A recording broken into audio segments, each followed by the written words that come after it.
अस्सलाम वालेकुम वर्स, कैसे हैं आप लोग? उम्मीद है आप सब ठीक हुए हैं। जैसा कि हम जो एनाटॉमी का लास्ट लेक्चर था उसमें हमने हेड वाला पोर्शन स्टार्ट किया था, तो उसमें हमने जस्ट स्कल बोन्स देखी थी। स्कल में कौन कौन सी बोन्स आ जाते हैं क्रेनियम में। उसके अलावा हमने बताया कि फेशियल बोन्स कौन कौन सी आ जाती हैं, कितनी आती हैं।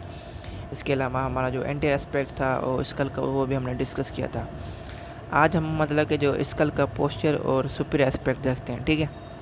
सबसे पहले हम इसका पोस्चर एस्पेक्ट देखते हैं। तो इसमें हम जब भी हमारा स्कल को पोस्चर देखेंगे तो वहाँ पे एक मिडल पे एक सुचर बनता है जिसे हम सैजिटल सुचर कहते हैं, ठीक है। उसके बाद पीछे एक प्रोट्यूबरेंस हो जाती है जिसे हम कहते हैं एक्सटर्नल ओसिपिटल प्रोट्यूबरेंस, ये वाली हो जाती है, ठीक है। अब ये जो सैजिटल सुचर होता है ये डिवाइड हो जाता है दो वर्जन में। जो साइड पे चला जाता है फिर वहाँ एक लैम्बॉइड सुचर बन जाता है, ठीक है। अब हमारा जो टेम्पोरल जो पार्ट है वहाँ एक सुपीरियर टेम्पोरल लाइन होती है और उसके नीचे इन्फीरियर टेम्पोरल लाइन होती है। अच्छा, उसके अलावा यह पता है कि अपना मैंडिबल आ जाता है नीचे, ठीक है। उसके अलावा ये वो मेस्टल प्रोसेस जो हम पहले डिस्कस कर चुके हैं, सारी वही चीज़ें। अच्छा, इसका अब इसका सुपर एस्पेक्ट देखा जाए तो उस पर ये हमारा नेज़ल आ जाता है और इसके अलावा फ्रंटल बोन आती है, ठीक है। और मैंने आपको बताया कि एक कोरोनल स्ट्रक्चर आ जाता है जो कि सैजिटल स्ट्रक्चर में दो वर्जन में कन्वर्ट हो जाता है। इसके अलावा हमारा जो लैम्ब्डाइड ये एक सुचर आ जाता है हमारा लास्ट में, ठीक है। ये हमारा क्या आ जाता है, लैम्ब्डाइड सुचर होता है। बाकी ये जो थ्योरी है ये जस्ट रीड आउट करने के लिए, ये बेसिकली जो होता है ना ये एक वाइवा के पॉइंट ऑफ व्यू से होता है, तो एग्ज़ाम पॉइंट ऑफ व्यू से इधर से नहीं आता, ठीक है। जस्ट ये मतलब कि आपने देख लेनी है कि कौन कौन से क्या। हाँ, मतलब कि एक इधर एक इम्पोर्टेंट टेबल है तो वो मैं आपको करवा लेता हूँ। ये इसमें हमारा जो क्रेनियम होती है तो वहाँ पे ना फोसाज होते हैं। एक इंटीरियर क्रेनियल फोसा होता है, मिडल क्रेनियल फोसा होता है और पोस्टीरियर क्रेनियल फोसा होते हैं, ठीक है। ये एक समरी है कि जिसमें बता रहा है कि कौन कौन सी स्ट्रक्चर्स कहाँ से पास होती हैं और कौन सी बोन से होकर पास हो रही हैं, ठीक है। अब जो हमारा इंटीरियर क्रेनियल फोसा है जो कि हमारे क्रेनियम के इंटीरियर सरफेस पे होगा, तो वहाँ पे एक हमारी क्रीबिफॉर्म जो प्लेट होती है उसकी परफोरेशन होती है, ठीक है। जो कि हमारे वहाँ पे कौन सी बोन प्रेजेंट होती है, एथिमाइड बोन होती है। और इस क्रीबिफॉर्म प्लेट से हमारी जो ओलिफैक्टरी जो नर्व होती है ना वो ट्रांसमिट होती है। तो एंटीरियर क्रेनियल फोसा में जो मेन जो स्ट्रक्चर है वो यही है कि जो ओलिफैक्टरी जो नर्व होती है वो हमारी क्रीबिफॉर्म प्लेट से इमर्ज होके चली जाती है। उसके बाद है मिडिल क्रेनियल फोसा। अब मिडिल क्रेनियल फोसा में हमारा ऑप्टिक कैनाल आ जाता है, सुपीरियर ऑप्टिक फिशर आ जाता है, फोरामन रोटेंडम आ जाता है, फोरामन ओवल, फोरामन स्पाइनोजम और फोरामन लेक्रम, ठीक है। अब जो ऑब्डोमिनल कैनाल होता है ये हमारे यहाँ पे ये लेसर विंग ऑफ स्पिनाइड पे होता है, ठीक है। और इससे हमारी ऑप्टिक नर्व और ऑप्थेल्मिक नर्व जो होती है वो ट्रांसमिट होती है। उसके बाद जो सुपीरियर ऑर्बिटल फिशर जो होता है ये हमारा लेसर और ग्रेटर विंग होता है स्पिनाइड, उसके दरमियान प्रेजेंट होता है। यह हमारा लेक्रिमर, फ्रंटल, टेकोरल, ओकुलोमोटर, नेज़ोसेलरी और एब्सिसन नर्व जो होती हैं वो पास करती हैं। इसके अलावा सुपीरियर ऑप्थेल्मिक वेन भी इधर से पास करके जाती है। उसके बाद है फोरामन रोडेंडम। अब जो फोरामन रोडेंडम जो होता है ये हमारा ग्रेटर विंग ऑफ स्पिनाइड में प्रेजेंट होता है और यहाँ हमारी जो ट्राइजेमिनल नर्व होती है उसकी मैक्सिलरी जो डिवीजन होती है वो पास आउट करती है। अच्छा, उसके बाद है फोरामन ओवल। अब जो फोरामन ओवल है यहाँ पे हमारा ये भी ग्रेटर विंग ऑफ स्पिनाइड में प्रेजेंट होता है, ठीक है। इसमें हमारा जो मैंडिबुलर डिवीजन होती है ट्राइजेमिनल की वो पास होती है और इसके अलावा लेटरल पेट्रोसल नर्व जो होती है वो पास होती है। अच्छा, उसके बाद है फोरामन स्पाइनोजम। ये भी हमारा ग्रेटर विंग ऑफ स्पिनाइड में प्रेजेंट होता है। ये इसमें से हमारे मिडल मेनिंजियल जो आर्टरी होती है वो पास आउट करती है।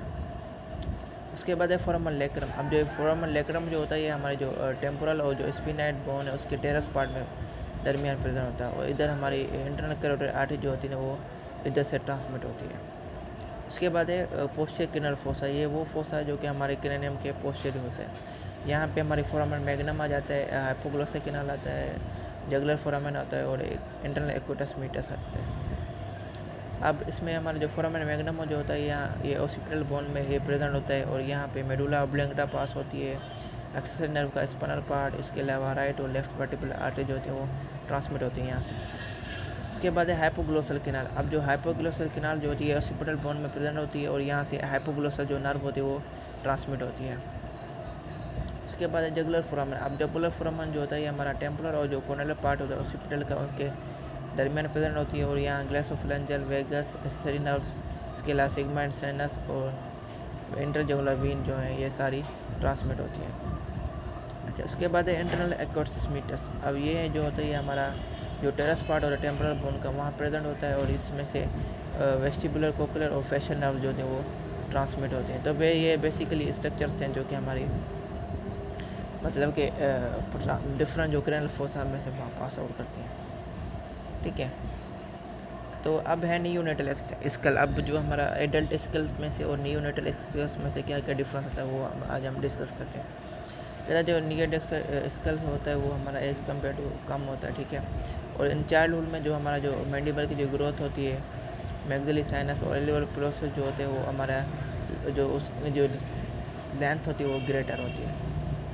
तो इसमें कह रहा है कि इसकी जो बोन्स होती है स्कल की वो स्मूथ और यूनिलेमिनल होती हैं। ठीक है, और इनमें कोई भी डिप्लाई नहीं होता है। जो मैनी मोस्ट जो इसकी जो बोन्स होती हैं वो ओसिफाइड होती हैं। ठीक है, अब कहता है कि जो हमारी जो वर्ल्ड की जो बोन्स होती हैं वो हमारी क्लोजली नेट स्ट्रक्चर्स पर नेट नहीं होती है, बल्कि वो सेपरेटेड होती हैं एक अनओसिफाइड मेम्ब्रेन के जरिए, जिसे हम फोरंटाइल्स कहते हैं। क्लिनिकली जो हमारा एंटीरियर और जो पोस्टीरियर जो फोरंटाइल्स होते हैं वो मोस्ट इंपॉर्टेंट होती है और वो हमारे इजीली एग्जामाइन होती है हमारे वर्ल्ड के मिड लाइन पे।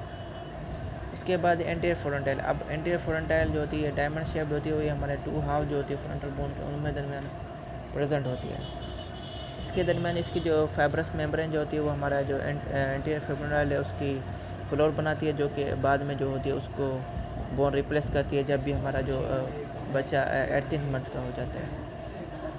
और इसके अलावा जो पोस्टीरियर फ्रंटाइल जो होती है वो ट्रायंगुलर शेप्ड होती है और हमारी जो दो जो पैरेटल बोन्स होते हैं उसके दरमियान ये प्रेजेंट होती है। ठीक है, उसके बाद टेम्पेनिक पार्ट जो होता है टेम्पोरल बोन का वो सी शेप्ड होता है, जो कि बर्थ के टाइम होता है। ठीक है, उसके बाद फिर ये कर्व शेप्ड हो जाता है। ठीक है, और इधर हमारी एक टेम्पेनिक मेम्ब्रेन होती है जो कि इसकी सरफेस के नियर लाया करती है। अच्छा, अब इसका जो मास्टर प्रोसीजर जो होता है ना चाइल्ड में वो मतलब कि बर्थ के टाइम प्रेजेंट नहीं होता। ठीक है, फिर वो बाद में मतलब कि प्रेजेंट हो जाता है। बर्थ के टाइम होता है कि हमारा जो मेस्टोइड एंथरम जो होता है वो हमारा 3 mm डीप हमारा सुपरामेटल ट्रायंगुलर के जला जाता है। जैसे इस स्कल की ग्रोथ कंटिन्यू होती है तो फिर हमारा जो लेटरल बोनी वाल होती है वो थिक ज़्यादा हो जाती है, जो कि 15 mm तक चली जाती है। अब मैंडिबल में राइट और लेफ्ट हाफ होती हैं at the time of birth. ठीक है, अब ये 2 हाफ जो होती हैं एक दूसरे के साथ फ्यूज़ करती हैं सिम्फसिस मेंटाई के ज़रिए जब भी जो चाइल्ड होता है 1 साल का हो जाता है।